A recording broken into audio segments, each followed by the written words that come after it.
Hello, everyone, and welcome to Franz's Real Estate Facts episode 24. I cannot believe that I have gotten 24 episodes of chatting with really amazing guests about different things related to real estate.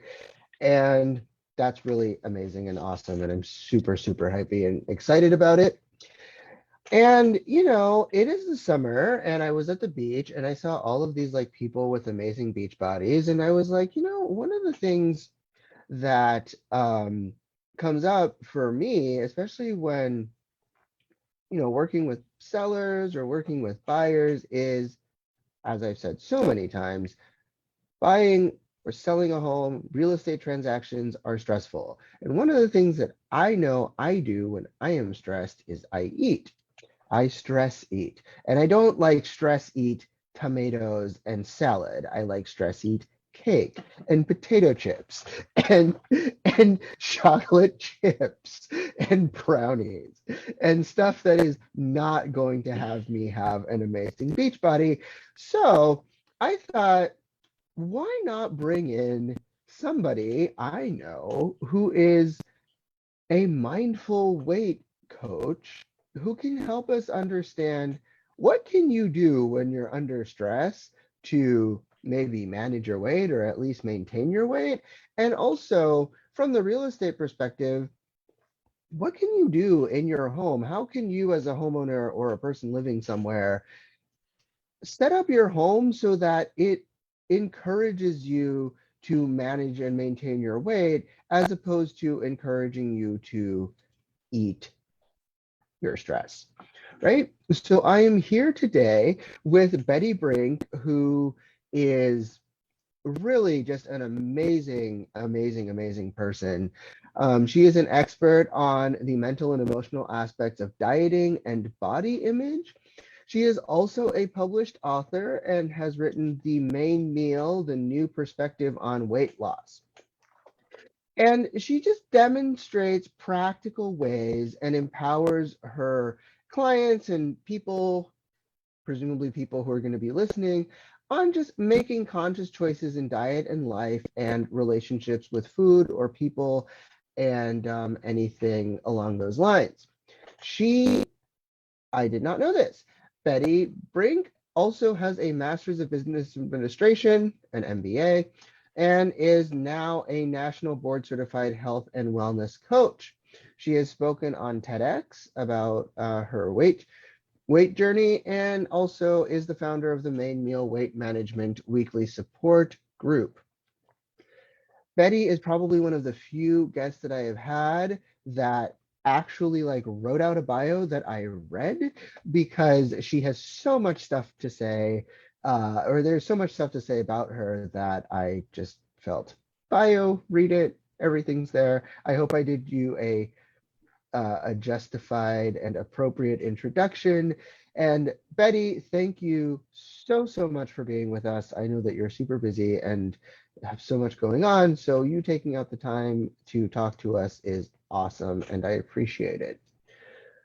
So, Frantz, I really appreciate the opportunity to be on your show. I really do. It's an honor for me. I love working with you, and I'm just happy to be here. And my main goal is to get my perspective on weight management out to as many people as I can. So thank you for the opportunity. absolutely.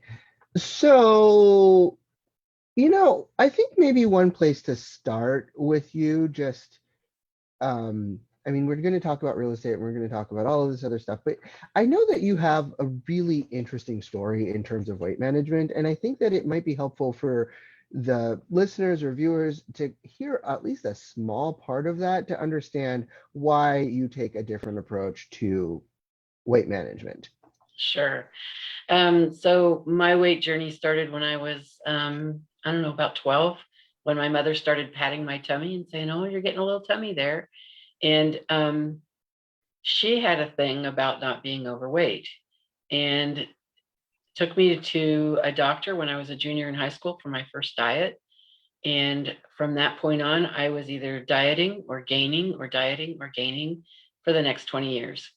And at one point, I just thought, I can't do this anymore. I cannot do this anymore. And this thought popped in my head: if you think it's about the food, you miss the main meal. And that's where the title of my book, The Main Meal, came from. So there's more to life. I couldn't have a conversation at that time that wasn't about food. It wasn't about my latest diet or how that diet failed or how discouraged I was or whether I was good or bad for what I was eating. And I just decided there had to be a better way to live. There had to be other conversations to have. There had to be, other ways of living in the world than just thinking about food 24/7. And isn't thinking about food 24/7 how I got fat in the first place? Come on, you know. So, uh, so I stopped talking. I stopped talking and I stopped dieting. I promised myself I would never diet again, and I quit talking about food or dieting or what I was eating or not eating. And what happened was I began to untangle my self-esteem from my body size. I began to separate what's true about me. I'm kind of a funny person. People like to be around me. I, at the time, was pretty flexible. I find that when I am hurt, I heal really quickly. There's some really good things about my body. There's some really good things about me. And I had to honor all of those good things, as well as in my mind saying, oh, I can't do this and I can't do that, and my body's awful, and then. So it's a process of turning my thought patterns around, as well as separating the fact that I'm valuable regardless of how I look. So that's kind of my personal story. That's where the book came from. It's where, after the book, someone said, I think we should have a weight management course on campus where I attend spiritual services. And I said, yeah, I think I can do that, but it's not going to be a spiritual group. And they said, no, that's fine. And so that's where the support group got started. And I'm a talker. Give me a stage, and I'm there. So through a series of different events and meeting people, I ended up connecting with the organizer of TEDx Tenea Paseo, which took place in Las Vegas in January of this year. And that video is out on YouTube. You can link to it from my website too. Awesome. Well, thank you. Thank you so much for kind of giving us that insight into you and who you are, and a little bit about like why you care about weight management. Yeah. Right? It's like, yeah, I mean, and it's helpful to know that you have some experience with weight management and you have your own, story around it. So moving on to kind of what we were going to talk about, which is, real estate related, because that's what I do and that's what my show's about. So there's two kind of branches that I wanted to go down. The first, really simply, is when you have a house, right? When you are a homeowner and you are thinking about either like maybe remodeling your home or just like redecorating or just organizing it, and you also either want to lose weight or you are for some reason diet conscious. What are some things that homeowners, or I guess tenants, or really anybody, can think about in how they organize their home so that they can maintain whatever dieting or weight goals they have? I think there's a couple of things that stand out for me on that, and it stems from the fact that when I coach about making conscious choices. So there's no good food or bad food. It's just a choice. You get to make a choice, and the more consciously you make that choice, the more it aligns with who you are, what your body likes, what you want for your life. So the first thing I would say is make sure that you have a comfortable, attractive, welcoming, warming, dedicated eating space. And I don't mean standing at the counter in your kitchen and eating a sandwich over the sink. That's the opposite of that's unconscious eating till I can get out the door. So I would say make a dedicated place to eat your meals, not just in the chair in front of the TV, and not just, like I say, in the kitchen, but have a place where you can sit down and eat a meal, and that's all you do there. Well, you can do other things there, but that's all you do while you're doing it. You're having a meal, whether you live alone or with someone else. at least one meal a day, make it a dedicated meal time and space. And the other thing I would say is make a dedicated space too that's like a sanctuary. And maybe that is your bedroom. Maybe it's a den. Maybe it's, a corner of the living room. I live in a 500 square foot studio. I still have a dedicated quiet space for myself so that you can have time to read or think. If you meditate, they play music, listen to music, whatever it is that calms you and gets you feeling centered. So you want those two spaces in your living space, no matter where you live, how big or how small. Yeah. I love, so the idea of a dedicated eating space is definitely not something that I've applied in my life. But for me, definitely having like and I guess this is just something that hasn't been conscious for me. It just kind of happened or has happened. I play music, I play piano. I've pretty much always had a piano where I've lived. Like the times in my life when I have not, it's been because like there's been something truly catastrophic and I have been unable to have one. And so like that is kind of my special place. That's where it is. It's got all my music books. There's nothing else. In my parents still have the piano that I grew up playing, and they made it like a nice little music corner, and there's like sculptures and different. So it's really cool to have like that dedicated space. And when I go there, I can actually just feel myself de-stressing because it's all I do there is I play, I focus. The like any issues are not allowed in that space. Right. We all need a space like that. We all need a space where nothing else is allowed in. It's our safe space. If you want to call it sacred space, fine. If you don't like that word, that's fine. But safe space works as well. Just the quiet space, just the place where I just get to be me and no one else is allowed in for now. Yeah. Right. And I think in terms of and I do really think that in terms of managing weight or even just mindfulness, that is really important. And I also think that a lot of homes nowadays, just like looking at homes, that concept of just a mindful space is not there. It's a bathroom, and then you have a bedroom, and then you have an office, and you have all these spaces, but just a dedicated space that's there for you to be and be mindful. I would recommend that stagers, if they ever stage a place, like they create that space in their staging, because that would be very helpful.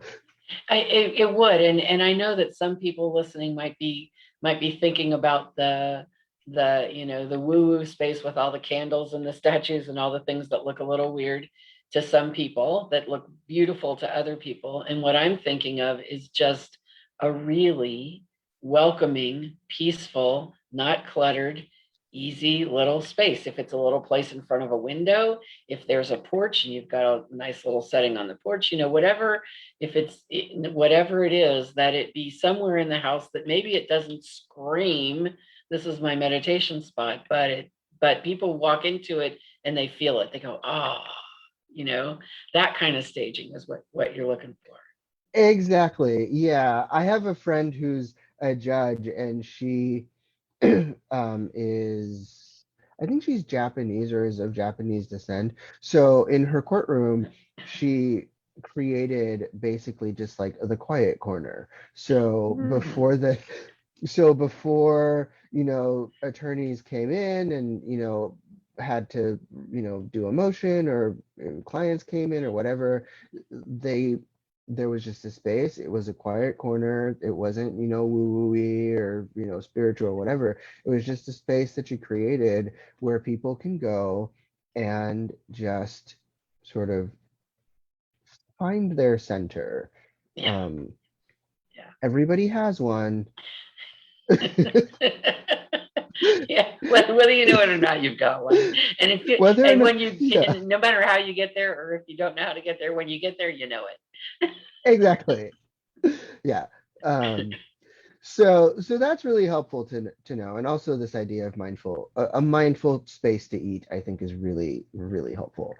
Um, So the other question that I have, which I think is something that kind of came up for me, is like when when people have spaces, do you find that some people like, let's say you have a pantry and the pantry has a glass door versus like a solid door. Does seeing food make people more hungry?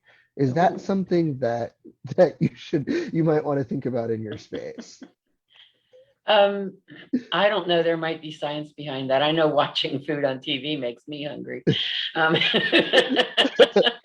I watch cooking shows and find I gained 5 pounds. I got to turn them off for a month until I get rid of that again. Um,